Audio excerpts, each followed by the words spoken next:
Tutuusin, wala pa sa 1/4 yung nagagalit, followers niya lang. Wala pa sa Pilipinas. Ilan tayo ditong pro? Ilan tayo ditong mga naniniwala sa Pangulo, mga kababayan ko? 'Di ba? Napakarami pa rin natin. Nagmumukha lang siyang malakas because malakas yung engagement niya.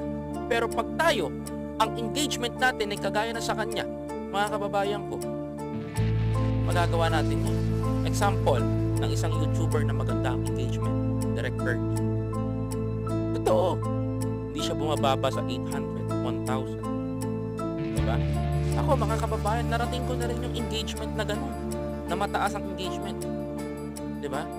Si Maharlika kasi consisting na nagagalit, consisting ang kanyang pangwawalang hiya, ika nga nila.